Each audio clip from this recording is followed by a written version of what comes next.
Hi, ഇന്ന് നമ്മൾ പറയാൻ ഉദ്ദേശിക്കുന്നത് +2 പഠിക്കുന്ന കുട്ടികൾക്ക് ലഭിക്കുന്ന ഗ്രാൻഡ് സ്കോളർഷിപ്പിനെ കുറിച്ചാണ്.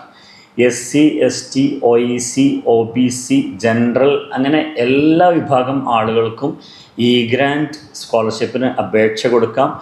SC, ST വിഭാഗം കുട്ടികൾക്ക് സാധാരണ രീതിയിൽ അവർ പഠിക്കുന്ന ഗവൺമെൻറ് എയ്ഡഡ് സ്ഥാപനങ്ങളിലാണെങ്കിൽ അവർ പഠിക്കുന്ന സ്ഥാപനങ്ങളിൽ അഡ്മിഷൻ ഫീസ് ഈടാക്കാൻ പാടില്ല. ആ അഡ്മിഷൻ ഫീ ഈടാക്കാതിരിക്കണം എന്നുണ്ടെങ്കിൽ ഗ്രാൻഡ് സ്കോളർഷിപ്പിന് വേണ്ടിയിട്ട് സ്വാഭാവികമായിട്ടും അപേക്ഷ നിർബന്ധമായും കൊടുക്കണം. SC, ST വിഭാഗത്തിലെ കുട്ടികൾ നിർബന്ധമായും സ്ഥാപനത്തിൽ ഗ്രാൻഡിനുള്ള അപേക്ഷ കൊടുക്കണം. അല്ലെങ്കിൽ സ്ഥാപന മേധാവികൾക്ക് സ്വാഭാവികമായിട്ടും ചോദ്യം വരും, എന്തുകൊണ്ട് ഈ കുട്ടി ഗ്രാൻഡിന് അപേക്ഷ കൊടുത്തില്ല. കാരണം ആ കുട്ടിയുടെ അഡ്മിഷൻ ഫീ റീകൂപ്പ് ചെയ്ത് ആ കുട്ടിക്ക് തന്നെ തിരിച്ചു കൊടുക്കേണ്ടതാണ്. പറഞ്ഞു വരുന്നത് SC, ST വിഭാഗത്തിലെ OEC വിഭാഗത്തിലെ കുട്ടികൾക്ക് ഗ്രാൻഡ് നിർബന്ധമായും അപേക്ഷ കൊടുക്കുക. അഡ്മിഷൻ ഫീ അവർക്ക് മാറിക്കിട്ടുന്നതാണ്.